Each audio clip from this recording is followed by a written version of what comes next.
kuasa darah-Mu Yesus, berfirman-Lah bagi kami. Kami siap ditanami kebenaran firman-Mu. Kami siap Tuhan diberkati oleh Tuhan. Itulah sebabnya hari ini Engkau yang menguasai, mengurapi, memberkati setiap kami. Tidak ada seorang pun Tuhan di antara kami yang pulang dengan sia-sia, tetapi kami dipulihkan, dibaharui, dan kami Tuhan ditolong dan dibela oleh Tuhan. Terpujilah Engkau Tuhan dalam nama Yesus Kristus. Kami berdoa dan kami bersyukur kepada Tuhan, yang diberkati Tuhan sama-sama berkata amin. Amin. Silakan duduk Bapak Ibu Saudara. Selamat sore. Shalom. Shalom. Shalom. Apa kabar Bapak Ibu? Puji Tuhan, baik-baik ya. Oke, hari ini kita akan belajar kebenaran firman Tuhan, yaitu miliki pikiran Kristus. Jadi Bapak Ibu Saudara, untuk memiliki pikiran Kristus, kita harus percaya kepada Yesus Kristus. Kita harus menerima Dia menjadi Tuhan Raja. Orang yang tidak percaya, orang yang tidak mengenal Tuhan, maka mereka tidak memiliki pikiran Kristus. Tetapi saudara dan saya yang menerima Yesus Kristus adalah kita orang-orang yang memiliki pikiran Kristus. Namun Bapak Ibu Saudara, bagaimana kita menghidupi, bagaimana kita menjalani pikiran Kristus? Adakah kita memiliki pikiran Kristus? Adakah kita menjalankan pikiran Kristus yang Kristus berikan bagi kita? Atau adakah kita sebagai orang percaya, kita lebih cenderung, lebih condong kepada hal-hal daging, hal-hal yang apa yang kita lakukan yang tidak sesuai dengan kehendak Allah? Itulah sebabnya saat malam hari ini, pastikan setiap kita memiliki pikiran Kristus, dan itu kita kerjakan di dalam hidup kita. Nah, di dalam Kolose pasal yang ketiga ayat 1 sampai 4. Kolose pasal yang ketiga ayat 1 sampai 4. Kita baca bersama. Kolose pasal 3 ayat 1 sampai 4. 2, 3. Karena itu, kalau kamu dibangkitkan bersama dengan Kristus, carilah perkara yang di atas, di mana Kristus ada, duduk di sebelah kanan Allah. Pikirkanlah perkara yang di atas, bukan yang di bumi. Sebab kamu telah mati dan hidupmu tersembunyi bersama dengan Kristus di dalam Allah. Apabila Kristus yang ada dalam hidup kita menyatakan diri kelak, kamu pun akan menyatakan diri bersama dengan Dia dalam kemuliaannya. Jadi Bapak Ibu Saudara kekasih Tuhan, orang-orang yang menerima Yesus Kristus menjadi Tuhan, menjadi Raja di dalam hidupnya, bahwa orang-orang itu memiliki pikiran Kristus.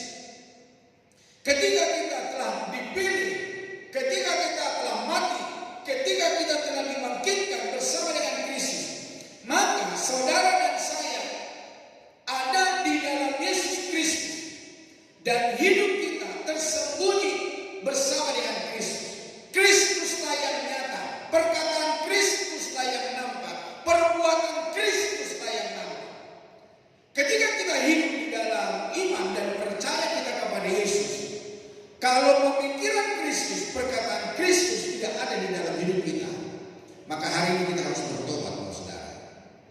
Jangan kita hanya melakukan apa yang kita mau dan apa yang daging kita inginkan, tetapi mari kita menghidupi kebenaran Allah. Mari hanya Yesuslah yang kita nampakkan di dalam hidup kita.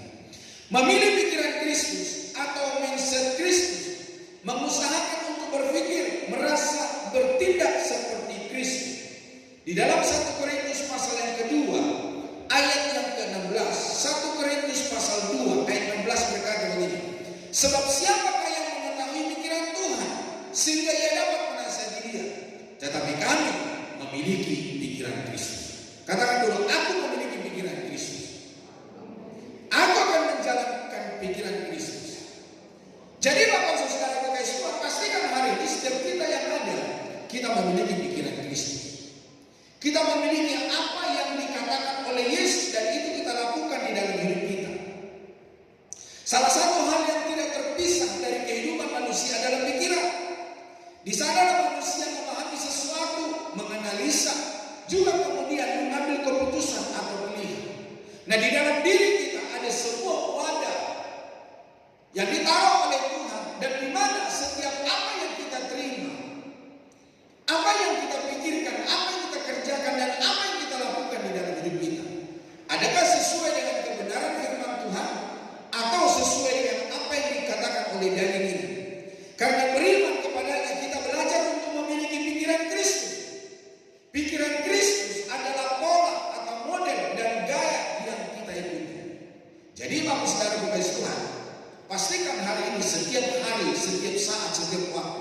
kita mengerjakan pikiran Kristus. Bilang dulu kiri kanannya, ayo kerjakan pikiran Kristus. Nah, apa ciri-ciri pikiran yang sesuai dengan pikiran Kristus? Yang pertama, saudara, mulia dan kudus. Apa yang ada di dalam pikiran Kristus adalah pikiran yang mulia, pikiran yang kudus, pikiran yang berkenan kepada Bapa. Di dalam Filipi pasal yang keempat, ayat yang ke-8, firman Tuhan berkata, Filipi pasal yang keempat, ayat yang ke-8. Saya akan bacakan buat kita. Filipi pasal 4 ayat yang ke-8. Dikatakan begini firman Allah. Jadi akhirnya, saudara-saudara, semua yang benar, semua yang mulia, semua yang adil, semua yang suci, semua yang manis, semua yang sedap didengar, semua yang disebut kebajikan dan patut dipuji, pikirkanlah semuanya itu. Jadi Tuhan mau supaya dari pikiran kita itu terjadi di dalam perkataan kita. Apa yang benar, apa yang suci, apa yang mulia, apa yang adil, apa yang manis, apa yang patut didengar, pikirkanlah itu. Nah, persoalannya hari-hari ini, pikiran apa yang ada dalam pikiran kita dan perkataan apa yang keluar dari mulut bibir kita. Itulah sebabnya Bapak Ibu Saudara, kalau pikiran kita masih jauh dari harapan, masih jauh dari pemikiran Tuhan, artinya kita harus bertobat, saudara. Kita harus kembali kepada pikiran Kristus. Kita harus kembali kepada kebenaran firman Allah. Kalau tidak, maka kita orang-orang yang tidak patut memuji dan menyembah Tuhan. Di dalam Roma 12 ayat 1 dikatakan, Roma 12 ayat 1, karena itu saudara-saudara, demi kemurahan Allah, aku menasihatkan kamu supaya kamu mempersembahkan tubuhmu sebagai persembahan yang hidup, yang kudus dan yang berkenan kepada Allah.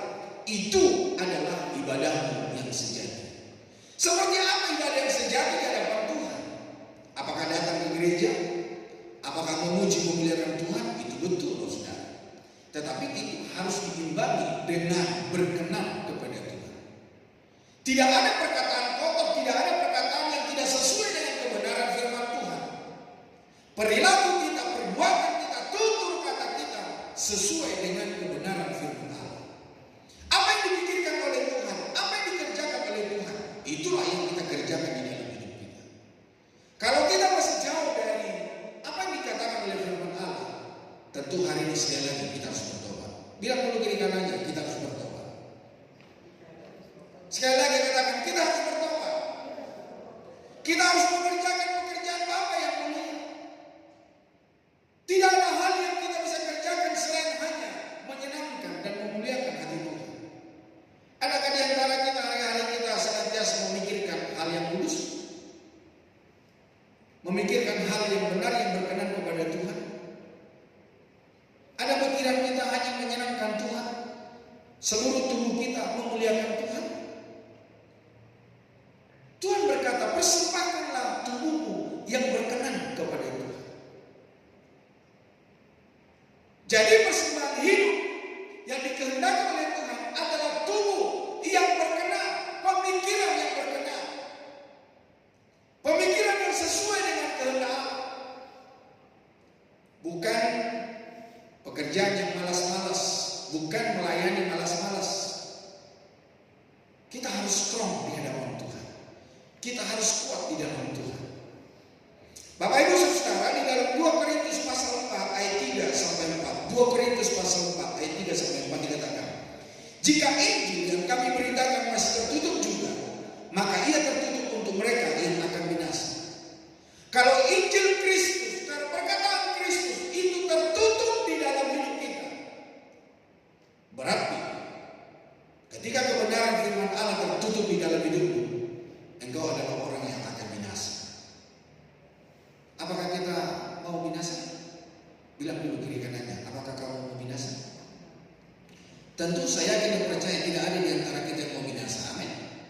Semua kita pengen selamat, semua kita pengen berikan kesempatan untuk kita dapat berubah dan berjalan sesuai kehendak Allah. Ayat 4, yaitu orang-orang yang tidak percaya, yang pikirannya telah dimudahkan oleh ilah zaman ini, sehingga mereka tidak melihat cahaya Injil tentang kemuliaan Kristus yang adalah gambaran Allah. Ketika firman Allah diberitakan, ketika firman Tuhan dibentangkan, firman Tuhan itu tidak tertanam dan bertumbuh di dalam hidup seseorang.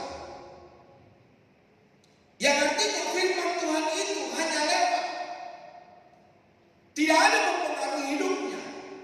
Itulah sebabnya hari ini seberapa firman Allah yang telah kita terima dalam hidup kita, kerjakan di dalam hidupmu setiap hari. Kenapa kita harus beribadah setiap hari, setiap minggu, setiap Kamis? Kenapa kita harus belajar kebenaran firman Tuhan? Supaya kita selalu diingatkan, dan diingatkan. Jadi Bapak Saudara, percaya kita akan dibutakan oleh ilah zaman, sehingga berita Injil yang dikumandangkan itu tidak mempengaruhi hidup kita. Tetapi hari ini Saudara, setiap firman Tuhan yang kita buka, biarlah itu dapat mempengaruhi pekerjaan kita, perbuatan kita, tutur kata kita, sehingga dimanapun kita berada, nama Tuhan dipermuliakan dan nama Tuhan ditinggikan. Juga memikirkan hal-hal yang suci, yang kudus. Ini menunjukkan hal-hal yang murni, bukan hal-hal yang tidak berkenan di hadapan Allah. Ketika kita memikirkan hal-hal yang suci, hal-hal yang kudus, hal-hal yang berkenan kepada Tuhan, bahwa kita menunjukkan kita sangat berkenan di hadapan Allah. Siapakah yang berkenan kepada Tuhan? Firman Tuhan berkata, orang yang bersih tangannya dan murni hatinya, dia yang dapat melihat kerajaan Allah. Pikiran selayaknya sebuah wadah yang akan memproses apapun yang dimasukkan ke dalamnya. Masukkan hal-hal yang kudus dan mulia, maka outputnya pun adalah hal-hal yang sama. Bisakah kita melarang hal-hal yang buruk masuk di dalam hidup kita? Tidak bisa. Tergantung bagaimana kita mengelola di dalam hidup kita. Bisakah kita menolak apa yang dikatakan oleh orang lain terhadap kita? Ketika orang lain menjas kita, mengata-ngatai kita, apakah kita bisa menolaknya? Ada sebuah pepatah berkata, tidak ada seorang pun yang melarang burung terbang di atas kepalanya dan sekalian dia berak kena kepala kita. Ketika dia berak kena kepala kita, terus kita marah-marah, masih ada burung di atas kita? Sudah lari jauh. Dan dikatakan dalam pepatah itu dan istilah itu berkata begini, namun jangan biarkan burung itu bersarang di atas kepalamu. Jadi saudara, apa yang dikatakan oleh orang, kita gak bisa nolak. Tapi jangan kita biarkan apa yang mereka katakan, apa yang bicarakan bersarang di dalam hati kita, yang mempengaruhi kita untuk berbuat jahat, melakukan hal yang tidak baik. Tetapi pastikan hari ini setiap kita ada wadah di dalam hidup kita, menampung segala perkataan dan outputnya pun segala hal yang benar yang menyenangkan hati Tuhan. Saudara-saudara yang kasih Tuhan, yang kedua, serba mungkin. Bagi Tuhan tidak ada perkara yang mustahil. Bagi Tuhan segala sesuatu bisa mungkin, bisa terjadi. Hal yang benar maksudnya saudara. Iman sebesar atau seperti biji sesawi akan membawa seseorang kepada pemikiran bahwa tidak ada yang mustahil bagi orang percaya. Tidak ada yang mustahil bagimu. Engkau yang akan dapat melakukan perkara besar. Engkau dapat melakukan pekerjaan-pekerjaan yang lebih besar dari apa yang Yesus lakukan di dalam hidupmu. Di dalam Markus pasal 9 ayat 3 berkata, jawab Yesus katamu, jika engkau dapat, tidak ada yang mustahil bagi orang percaya. Hari ini saya tidak tahu apa yang terjadi dalam hidupmu. Apakah engkau sakit? Apakah engkau mengalami persoalan? Apakah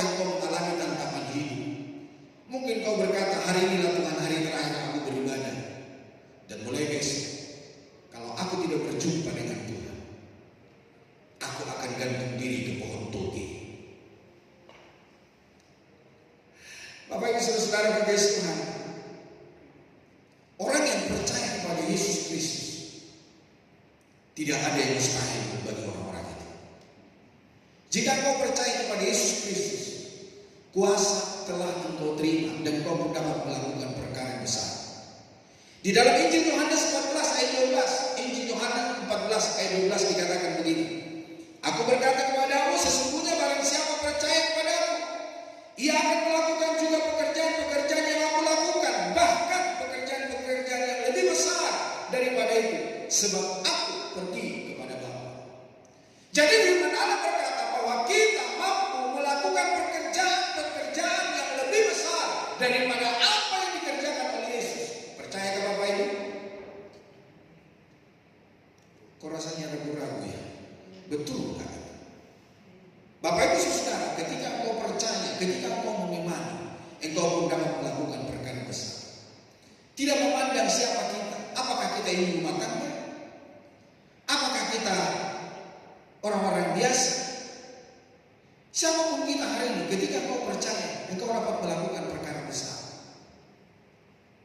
Bapak Ibu saudara kekasih Tuhan, ini janji Tuhan, ini perkataan Tuhan. Kita dapat melakukan perkara besar yang dahsyat, yang luar biasa, lebih besar daripada apa yang Yesus lakukan. Ini perkataan Tuhan. Jadi Bapak saudara, percayalah. Ketika Tuhan memanggilmu, Tuhan memilihmu, engkau akan dapat melakukan perkara besar. Jangan berkata begini, siapakah aku ini hitam menjadi biji matamu. Ya kita tidak jadi siapa-siapa kalau kita tidak percaya. Kalau kita yakin akan Tuhan, maka kita akan melakukan perkara yang luar biasa.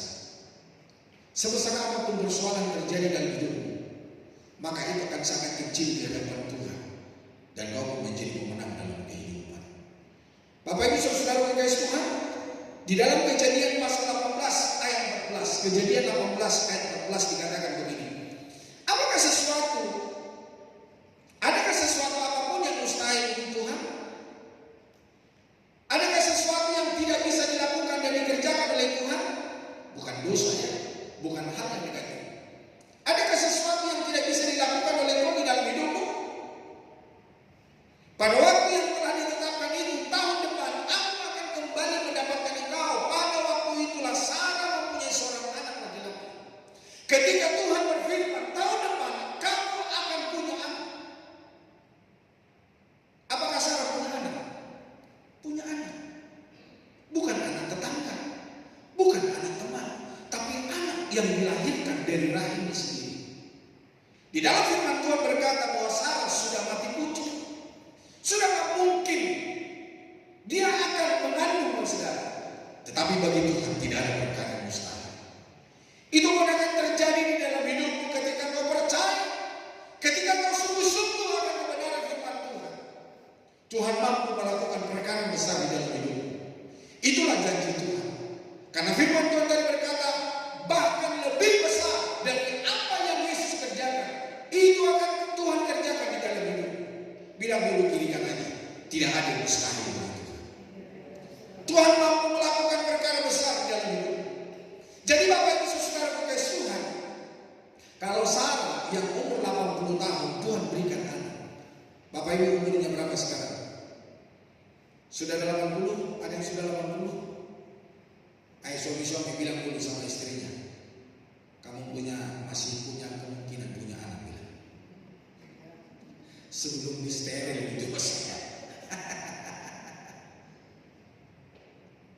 Iya, Tuhan mampu melakukan yang tidak ada menjadi ada. Jadi Bapak Ibu saudara kekasih Tuhan, janji Tuhan ya dan amin. Yeremia 32 ayat 17. Yeremia 32 ayat 17 dikatakan, Tuhan Allah, sesungguhnya Engkau yang telah menjadikan langit dan bumi dengan kekuatanmu yang besar, dan dengan lenganmu yang terentang, tiada suatu apapun yang mustahil untuk.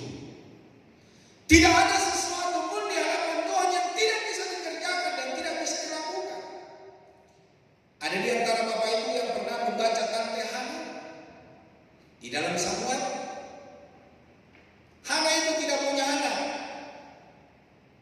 Hana itu diejek-ejek oleh istri kedua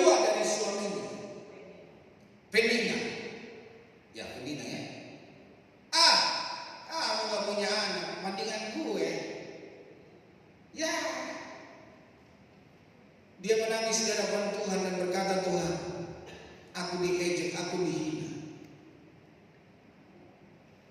Tapi Tuhan bilang apa? Kamu akan punya anak. Apakah Hana punya anak dari tetangga? Apakah Hana punya anak karena diangkat? Tidak, saudara. Hana punya anak dari kandungannya sendiri. Hana punya anak dari keturunannya sendiri. Itulah sebabnya Bapak Ibu Saudara Kasih, tidak ada yang mustahil bagi Tuhan. Tidak ada yang tidak bisa di hadapan Tuhan. Dia mampu melakukan perkara yang besar di dalam hidup. Di dalam Yeremia 32 ayat 27, Yeremia 32 ayat 27. Sesungguhnya akulah Tuhan Allah segala makhluk. Adakah sesuatu apapun yang mustahil untukku? Adakah yang tidak bisa dikerjakan oleh Tuhan di dalam hidup kita? Apakah ada halangan besar untuk Tuhan tidak dapat mengerjakan sesuatu di dalam hidup kita? Perkara apa yang membuat Tuhan tidak bisa bekerja di dalam hidup kita? Kalau kau percaya, Tuhan mampu melakukan perkara yang besar. Bapak Ibu Saudara kasih Tuhan, Matius 17 ayat 20, Matius 17 ayat 20. Ia berkata kepada mereka, karena kamu kurang percaya, sebab aku berkata kepadamu, sesungguhnya sekiranya kamu mempunyai iman sebesar biji sesawi saja, kamu dapat berkata kepada gunung ini, pindah dari tempat ini ke sana, maka gunung ini akan pindah, dan takkan ada yang mustahil bagimu. Jadi Bapak Saudara, kalau kita memiliki iman sebesar biji sesawi, apapun yang kita perkatakan, apapun yang kita kerjakan, apapun yang kita lakukan, itu bisa terjadi di dalam hidup kita. Bapak Ibu Saudara, siapa yang sudah pernah ke Israel? Kok cuma saya doang ya? Angkat tangan. Oh, rupanya hanya saya doang ya? Saya berdoa untuk Bapak Ibu juga pergi ke Israel. Nanti kita rame-rame tahun depan. Amin. Murah kok. Cuma 3.000. Punya 3.000 kan? Punya 3.000 kan? Hanya begitu loh. Jadi Bapak Saudara, kalau pergi ke Israel, punya kesempatan, punya waktu, punya kerinduan. Saya akan menyimpang sedikit. Di gereja kami di Jakarta itu ada seorang ibu usia 80 tahun. Sudah keluar masuk rumah sakit. Dan seminggu sebelum kami berangkat ke Israel, dia masih masuk rumah sakit. Anaknya datang kepada saya, dia panggil saya Om P. Om P, bawalah mama ke Israel. Ya saya juga tidak tahu apakah ini kehendak Tuhan atau tidak. Kalau sampai ada apa-apa, udah Om P urusin, bawa ke Indonesia. Udah kami sudah rela, hidup dan mati. Kami menantikan mama di Jakarta. Apa yang terjadi, saudara? Ibu itu lebih cepat jalannya dari saya di Taman Getsemani. Tahu Taman Getsemani? Itu menanjak, di mana Tuhan Yesus terjatuh ketika dia membawa salib. Berapa kali dia jatuh? 7, 8, 12? Dia adalah seorang wanita dan peserta yang paling cepat berjalan di antara kami. Ketika kami baru berangkat, dalam hati saya, wah ini gimana nih mami? Saya suka panggil dia mami, saudara. Tapi saya hanya berserah kepada Tuhan. Dan sampai dia pulang ke Jakarta, dia sudah tidak pernah sakit. Umur 80 tahun, saudara. Kenapa dia bisa berjalan dengan cepat? Kenapa dia bisa berjalan dengan baik? Mungkin secara manusia berkata, lebih baik ibu ini duduk di kursi roda. Tetapi dia berkata, tidak. Bapak Ibu Saudara, perjalanan ke Israel bukan perjalanan yang mendatar, saudara. Naik turun gunung, naik turun bukit. Tidak ada satupun daerah yang ditinggalkan oleh dia. Semua daerah dijalaninya, ya hanya dia tidak pergi ke ke Gunung Sinai. Hanya itu saja dia tidak ikut, saudara. Ya, Gunung Sinai, sebelum kita sampai di atas, sampai ke terminal unta. Dari dasar sampai ke terminal unta, kita naik unta, saudara. Ya hanya orang Indonesia saja sih yang naik unta, yang lain jalan kaki, saudara. Ya kenapa sampai naik unta? Supaya kita lebih cepat dan kita bisa cepat sampai di atas. Apa yang di atas? Lihat sunset, lihat matahari terbit. Kenapa malam-malam jam 12 malam kita sudah berangkat untuk melihat sunset? Dan ketika kita melihat itu kita cepat-cepat pulang. Kenapa? Nanti hawanya panas, saudara. Jadi Bapak Ibu Saudara, hanya itu saja. Tapi selain daripada itu, ibu ini bisa menjalaninya semua. Firman Allah berkata, ketika kamu memiliki iman sebesar biji sawi, kamu akan dapat melakukan perkara besar. Di Mesir ada sebuah gereja namanya gereja sampah. Dan di daerah gereja sampah itu, yang berjual beli tentang sampah adalah orang-orang Kristen. Dan mudah-mudahan Ibu Lani dan Pak Donald yang ke sana nanti ketika pulang ke Indonesia mereka bersaksi bahwa memang gereja sampah itu yang berjual beli sampah adalah orang-orang Kristen. Dan itu adalah bisnis yang termahal di Mesir. Dan di situ perputaran uang yang sangat besar. Bapak Ibu Saudara kasih Tuhan, ketika ada pemimpin orang yang tidak percaya kepada Yesus, maka orang-orang gereja sendiri, orang-orang Kristen Ortodoks sendiri membisikkan kepada orang ini, di sana ada orang Kristen. Dan di dalam Alkitabnya berkata, ketika kamu punya iman sebesar biji sesawi, kamu dapat memindahkan gunung. Coba ngomong sama mereka, betul nggak? Itu ada di dalam iman dan kepercayaan mereka. Dia panggil itu orang-orang Kristen. Dia panggil itu pemimpinnya, pendetanya, gembalanya. Benarkah di dalam Alkitabmu, kalau kamu memiliki iman sebesar biji sesawi, kamu dapat memindahkan gunung? Coba pindahkan gunung ini. Tidak tahu kemana, pokoknya pindahkan gunung ini. Siapa Tuhan ini berkata, berikan kami kesempatan. Ayat ini diberikan kesempatan kepada orang-orang percaya ini. Dan Bapak Ibu Saudara, ketika waktu atau kesempatan yang sudah diberikan telah selesai, maka pemimpin rohani itu dipanggil. Bagaimana? Apakah kamu bersedia dan kamu mampu memindahkan gunung itu? Dan orang yang percaya kepada Yesus ini berkata, bagi Tuhan tidak ada perkara yang mustahil. Memang ketika mereka mempersiapkan diri, mereka berdoa dan berpuasa. Hamba Tuhan itu memberitakan ke seluruh orang-orang percaya di Mesir, tidak ada sesuatu yang terjadi. Tapi ketika mereka berjalan ke tempat di mana tujuan mereka untuk pergi, Bapak Ibu tahu, gunung yang jauh di pinggiran kota di sana, Tuhan bisa pindahkan ke kota Yerusalem, ke kota Mesir. Apa itu kota Mesir? Kairo. Dan itu satu-satunya gunung atau bukit yang ada di kota Kairo. Tidak ada gunung yang lain, tidak ada bukit yang lain. Dan di gunung itu, di bukit itu, ketika ada sesuatu besar terjadi, maka Tuhan memberikan gunung itu keruak. Jadi modelnya begini. Dan gunung ini menganga begitu. Nah, dalamnya ini dibuat jadi gereja.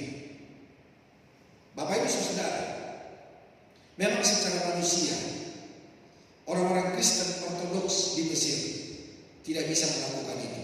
Tetapi bagi Tuhan tidak ada perkara yang mustahil.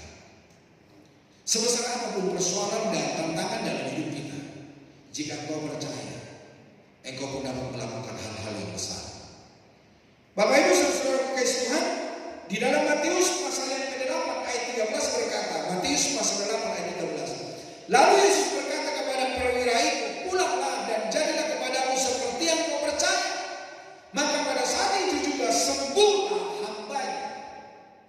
Seorang perwira, seorang pemimpin, seorang pembesar, ketika dia datang kepada Yesus dan dia berkata, Guru, engkau tidak perlu datang ke rumahku, katakan saja sepatah kata, maka anak buahku akan sembuh. Karena di bawah itu masih ada orang-orang. Ketika aku memerintahkan kamu pergi ke sana, kamu buat ini dan itu, maka orang-orang itu akan melakukan apa yang saya katakan dan apa yang saya pengen mau, apa yang mereka lakukan. Tapi guru tidak perlu datang ke rumahmu, katakan saja sepatah kata, maka anak buah itu akan sembuh. Yesus berkata, pulanglah dan jadilah menurut iman dan percaya. Apakah anak buahnya sembuh? Sembuh. Dan Yesus berkata, tidak ada iman yang sebesar orang ini. Jadi Bapak Ibu Saudara kasih Tuhan, siapapun kita, apapun pekerjaan kita, apapun latar belakang kita, mungkin kita berkata, aku baru orang percaya. Betulkah hal itu bisa terjadi dalam hidupmu? Betul, Ustaz. Saya sudah mengalaminya. Berapa kali Tuhan memberikan pemulihan kesembuhan di dalam hidup saya? Berapa kali Tuhan beracara di dalam hidup saya? Makanya saya sering kali berkata, bagaimanakah aku berkata kepada Tuhan, Dia Allah penyembuhku kalau aku tidak pernah sakit? Bagaimana aku berkata kepada Tuhan, Dia Allah yang mencukupi kalau aku tidak pernah berkekurangan? Bagaimana aku berkata Tuhan itu adalah anak kuatku kalau aku tidak pernah lemah? Kalau semua hal itu terjadi dalam hidupku dan dalam hidupmu, Tuhan lagi menuntut engkau untuk kau percaya kepada Yesus Kristus. Dan saya berkata, saya telah mengalaminya. Beberapa tahun yang lalu hidupku yang sebelah kanan ini buntu. Ketika saya bawa ke dokter yang pertama berkata, oh Bapak kena polip. Dalam pemikiran saya polip kecil, bisa sembuh. Saya bertahan dalam keadaan saya, hidup saya buntu. Tapi saya tunggu kok gak sembuh-sembuh. Saya pergi ke dokter yang kedua. Dokter yang kedua malah perkataan yang cukup parah. Dia berkata, Bapak kena sinus. Itu tidak akan sembuh kalau Bapak tidak operasi. Wow. Tapi saya berkata kepada Tuhan, Tuhan saya tidak mau operasi. Hidup saya tidak mau ditangani oleh dokter, tapi saya mau ditangani oleh Tuhan yang berkuasa atas langit dan bumi. Apakah Tuhan punya rumah sakit? Tidak. Tapi Tuhan dapat menyembuhkan hidup ini secara supranatural. Ketika saya potong rambut di sebuah potong rambut di kota Jakarta, karena setiap kali saya berdoa kepada Tuhan, jadilah sehat, jadilah sembuh. Aku sudah sehat, aku sudah sembuh, aku bisa bernafas. Ketika rambutku dipotong dan sudah selesai, maka aku buru-buru keluar. Apakah yang terjadi di dalam hidup ini?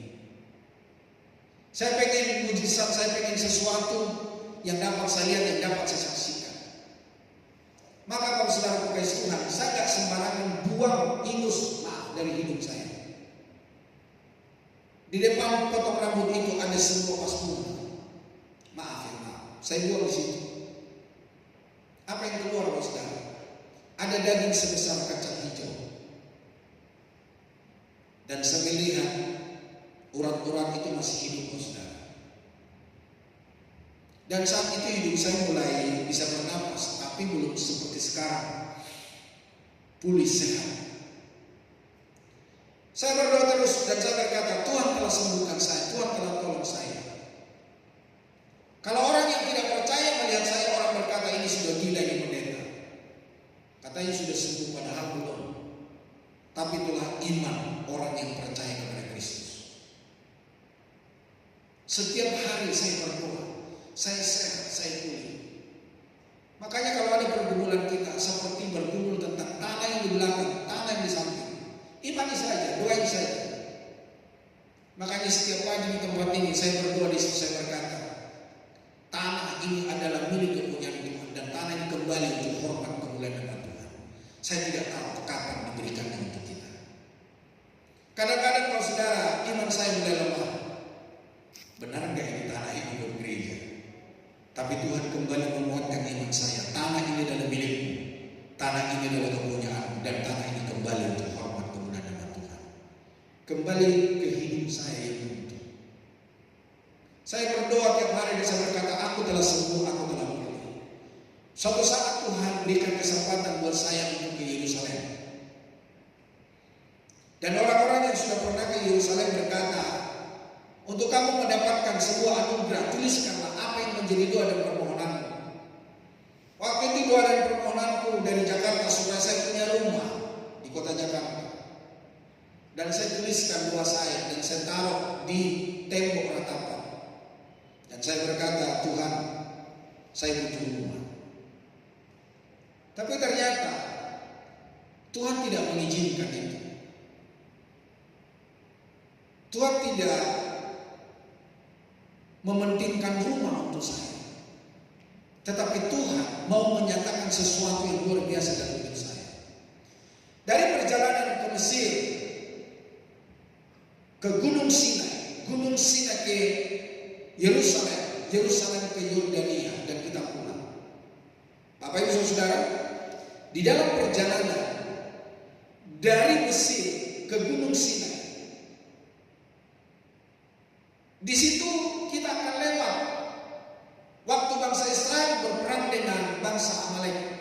Keluaran pasal yang ke-17 kalau saya tidak salah, ayat 12 atau 11. Dikatakan bahwa bangsa Israel berperang dengan bangsa Amalek. Maka Musa berkata kepada Yosua, pilihlah orang-orang bersama dengan kau. Dalam terjemahan yang lama dikatakan, pilihlah para pria-pria, para laki-laki untuk temanmu berperang. Aku dan Hur akan naik ke atas berdoa kepada Allah. Dan firman Tuhan berkata, ketika tangan Musa turun, maka peperangan ada di antara bangsa Amalek dan bangsa Israel kalah. Dan akhirnya Musa, Harun dan Hur, bagaimana caranya supaya tangan Musa ini tetap terangkat? Yang akhirnya Harun dan Hur menopang kedua tangan Musa. Dan selama tangan Musa terangkat, maka peperangan ada di pihak bangsa Israel. Bapak Ibu Saudara, ketika firman Tuhan dibacakan, saya berkata begini sama Tuhan, Tuhan, kalau bangsa Israel menang di tempat ini, kira-kira apa yang Tuhan berikan untuk saya? Pekerjaan apa yang harus Tuhan kerjakan dalam hidup saya?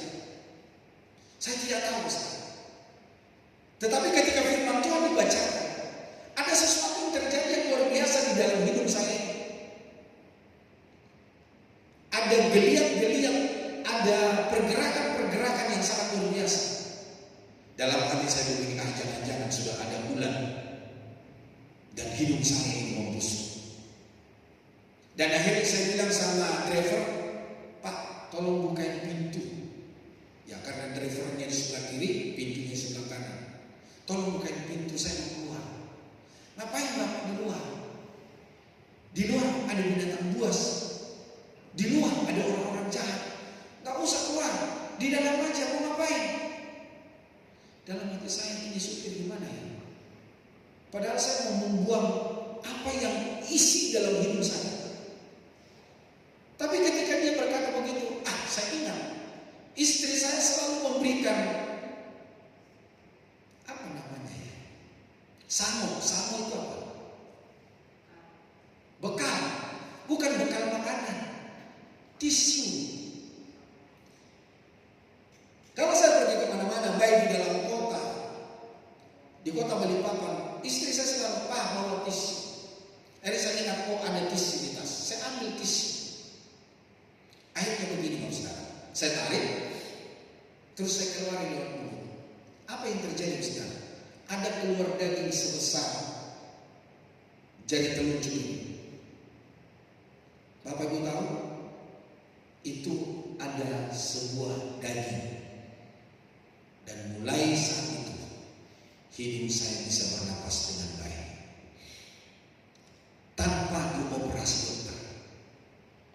Siapa yang mengoperasi? Dia dokter di atas segala dokter, namanya Yesus Kristus. Saya telah mendengarkan tidak ada seorang pun yang sembuh. Dan kalau orang sembuh dari sinus, orang itu pasti dioperasi. Tapi saya adalah orang yang disembuhkan oleh Tuhan. Hanya Tuhan Yesus yang mengoperasi saya. Ini bukan bohong, saudara. Tetapi ini sebuah keajaiban, sesuatu yang luar biasa yang Tuhan percayakan dalam hidup saya. Mungkin hari ini Bapak Ibu melihat saya, ya baik-baik saja. Tetapi ada sebuah pergumulan yang Bapak Ibu tidak perlu tahu, istri saya tahu. Dan secara manusia, secara kasat mata, tidak ada seorang pun yang tahu bahwa saya memiliki sebuah penyakit yang tidak bisa disembuhkan oleh manusia. Tetapi saya berkata kepada Tuhan, bagimu tidak ada perkara yang mustahil. Suatu saat saya akan saksikan jika Tuhan telah menyembuhkan. Jadi Bapak Ibu Saudara mengasihi Tuhan, bagi Tuhan tidak ada perkara yang mustahil. Dia sanggup memulihkanmu, dia sanggup menyembuhkanmu, dia sanggup melakukan perkara yang luar biasa di dalam hidup. Bapak Ibu Saudara, meski demikian keadaan tidak ada yang mustahil, yang serba mungkin. Ini tentu saja yang tidak bertentangan dengan kehendak Tuhan. Carilah kehendak Tuhan, carilah kerajaan Allah, hidup dalam kehendaknya, dan alami bahwa hal yang mustahil berubahnya menjadi mungkin di dalam kehidupan kita. Tidak ada perkara yang mustahil bagi Tuhan. Yang terakhir, yang ketiga, para pemusik boleh maju ke depan. Yang ketiga, mementingkan orang lain. Di dalam Filipi pasal yang kedua, ayat yang ketiga dan ayat yang keempat. Filipi pasal yang kedua, ayat yang ketiga dan ayat yang keempat. Firman Tuhan berkata,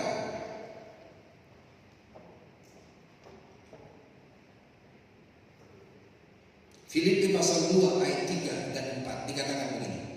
Dengan tidak mencari kepentingan sendiri atau puji-pujian yang sia-sia. Sebaliknya, hendaklah dengan rendah hati seorang menganggap yang lain lebih utama daripada dirinya sendiri.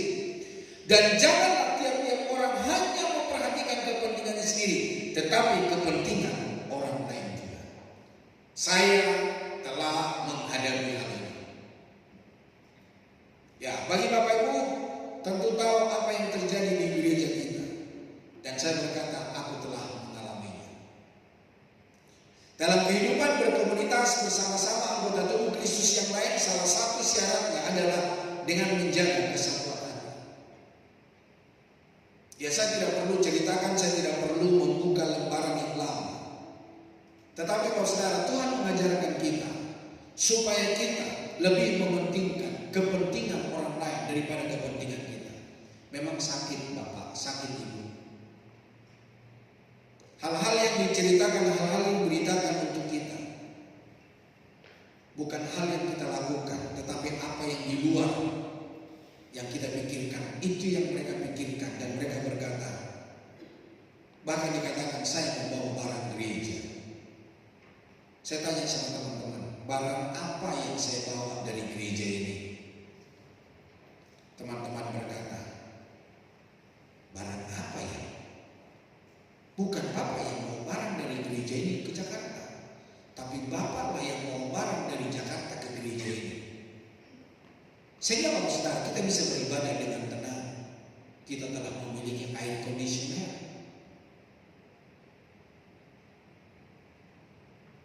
Gereja kita telah dipenuhi dengan air conditioner. Waktu pembangunan gereja dikatakan, memang gereja ini dibangun dengan tidak pakai AC. Wah, dalam hati saya, kalau di kota Balikpapan ada sebuah gereja tidak pakai AC, jangan harap orang beribadah dengan nyaman. Jangan sekarang, saudara, orang mau beribadah dengan nyaman, saudara. Ya, tapi itulah. Saya tetap menjaga hati, sekalipun apa yang diceritakan tidak sesuai dengan apa yang saya kerjakan. Namun di dalam 1 Korintus 10 ayat 23 berkata, sama seperti aku juga berusaha menyenangkan hati semua orang segala hal. Bukan untuk kepentingan diriku, tetapi untuk kepentingan orang banyak, supaya mereka beroleh selamat. Aku menanggung sakit yang tidak bisa terbantahkan. Kadang saya ngobrol sama istri saya, rasanya ingin pulang. Rasanya ingin meninggalkan jemaat. Sampai akhir-akhir ini ada seorang gembala sidang menelpon saya. Ulpan, apakah tidak mau kembali ke Jakarta? Dan sampai hari ini saya belum jawab dia. Dan saya sudah berkata kepada istri saya tidak akan kembali. Dan saya tidak akan menerima tawaran itu. Saya sudah dibilang gaji sekian. Kamu ikut melayani, kamu wakil gembala di gereja ini. Karena suaminya udah meninggal. Ini suami istri teman saya, saudara. Dan mereka berkata, kami tidak mau gereja ini dikasih orang lain. Wow. Tapi saya berkata, nihis mereka tidak mungkin, saudara. Bapak Ibu saudara berkasih Tuhan, di dalam firman Allah berkata, sama seperti Paulus, dia mau menyenangkan hati semua orang, bukan untuk kepentingan pribadi, tetapi untuk kepentingan orang banyak, supaya mereka beroleh selamat.